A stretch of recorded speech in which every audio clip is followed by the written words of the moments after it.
In this section, I'll be telling you the story of the data. Why do we see an explosion in the world of data? And there are four major reasons as to why we see an explosion in the world of data. The first most important reason being evolution of technology. Let me show you a picture. You see a picture of landline phone. Earlier, people used to use landline phone. You can ask your parents or your grandparents, and they'll be able to tell you how difficult those days were when people used to use landline phone. In today's day and age, people mostly use smartphones. We are aware of people using floppy disks and CDs and desktop sometime back. Now we see people storing the data in hard disks. We have moved to cloud. A few decades back, people were obsessed about riding Royal Enfield, driving an ambassador car. But in today's day and age, you see people using smart cars. Now, what you see in front of you is six different pictures. The top three pictures represent the world that we witnessed 3 or 4 decades back. And the bottom three pictures represent the world that we see today. Now, from landline to we are in an era wherein we are seeing iOS, Android, and such things. Now, you may be wondering as to why am I showing so many pictures and what is the deal as far as this particular slide is concerned? What has this got to do with data? The answer is very, very simple. Now, let's take the example of a smartphone. Every click, every message that you send on your WhatsApp or on your favorite messenger app, every message that you send results in massive levels of data. Let us say you're sending a picture to your friend. Let us say you're sending a text message to your friend, or let us say you're sharing a video with your friend. What is this? This is nothing but data. So knowingly or unknowingly, consciously or unconsciously, we all have become factories of data wherein we are consuming a lot of data. We are also producing lots of data.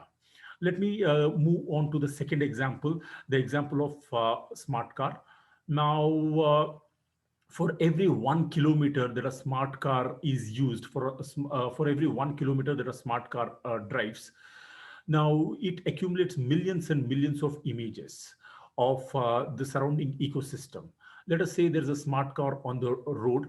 What happens is that there are sensors which are fitted on the smart car. It continuously receives input data, and the input data will be about the distance of the obstacle from the car, the size of the obstacle. This is the input data based on which the car decides how to react, whether should it speed up, whether it should slow down. Now you can imagine for every hour that the car drives, the kind of data that it would accumulate. There would be millions and millions of images that it would accumulate. Now, the deal is when we talk about image data, when we talk about audio data or video data or text data, this is not in the form of rows and columns. This is not in the form of what we call as structured data. This is in the form of what is called as unstructured data. And handling unstructured data, storing unstructured data is not an easy task. So evolution of technology and change in lifestyle of people is one of the primary reasons as to why we see an explosion in the world of data. With this, I'll make a move on to the second slide.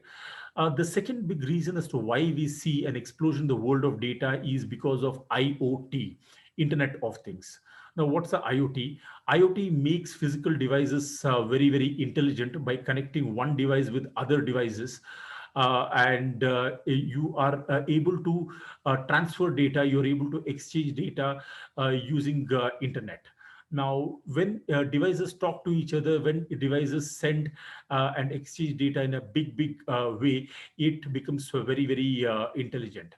Now, you just now saw in the last slide an example of a smart car.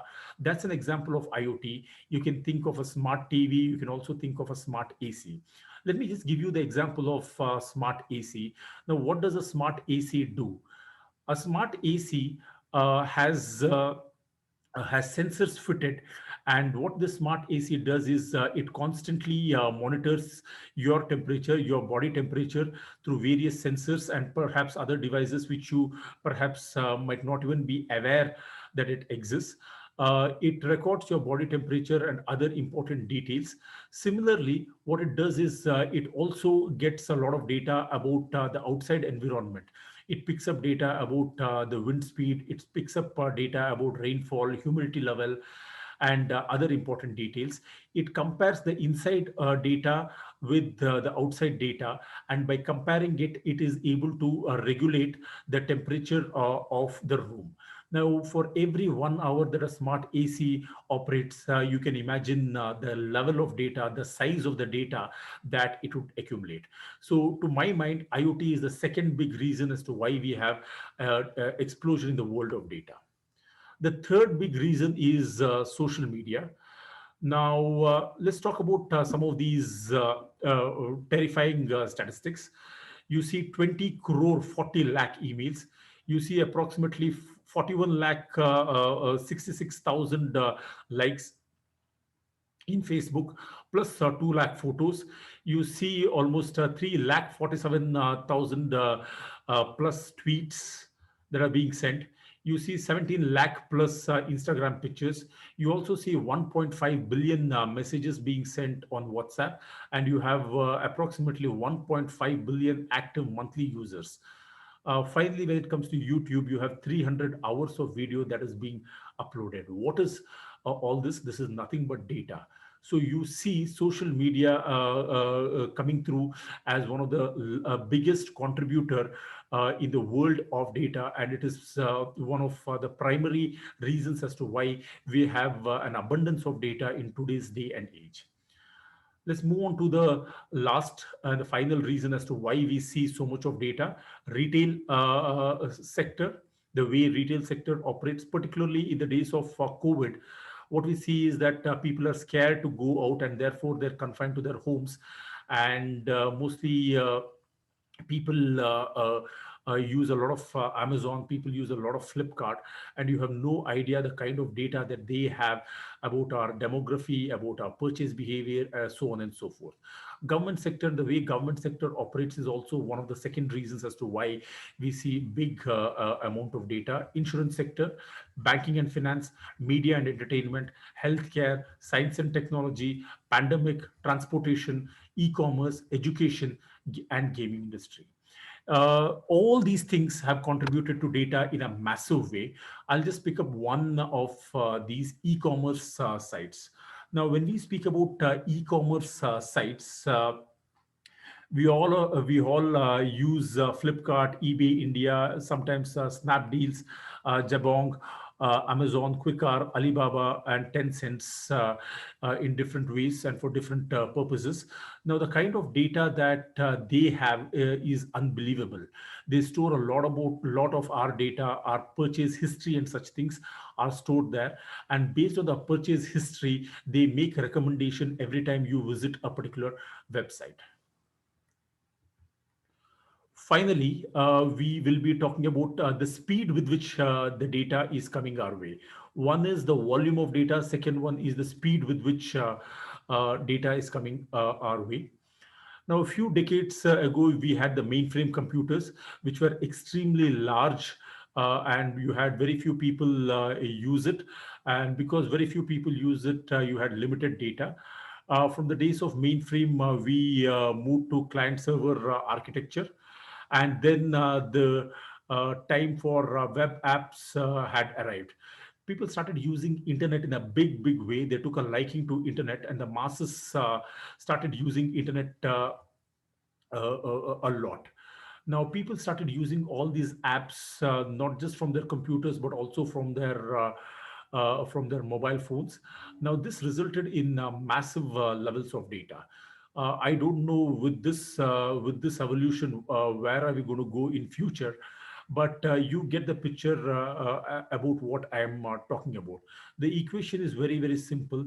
You have more and more users using more and more appliances, and as you have more and more appliances, you have more and more usage of application, which results in more and more data. So more users, more users, more appliances, more applications have contributed in a massive way to data. Now you can see some of the stats here, And this is these are the stats for each second. Every second that we see 1 lakh plus tweets, we see 7 lakh status updates, we see 1 crore 10 lakh instant messages, we see approximately 7 lakh Google searches, we see 16 crore 80 lakh emails, we see 1820 terabytes of data that is being created, and we see 217 new mobile users entering the system per second. Now, the thing is that when we combine volume of data with velocity, you obviously get massive levels of data. Now, let me just summarize this particular presentation by talking about the four major reasons as to why we have witnessed an explosion in the world of data, especially in the last 20 years. We have produced more data than what we've been producing for the last 300 years. Now, just social media is one of the biggest reasons as to why we have so much of data, the amount of data that they have, all our personal details like age, name, date of birth, every picture that we sort of send across, that every picture that we like or react to generates data. Now, in Facebook, you go around liking or disliking some of these pictures. What does that result in? That results in data. You also see these days that people share video on the Facebook. That has contributed to explosion in the world of data. There are millions and millions of other ways in which data is getting generated. Perhaps you can sort of post in the comment section what other reasons do you think have contributed to the explosion in the world of data. So in this section, we have seen the reasons for data explosion. I'll see you in my next video.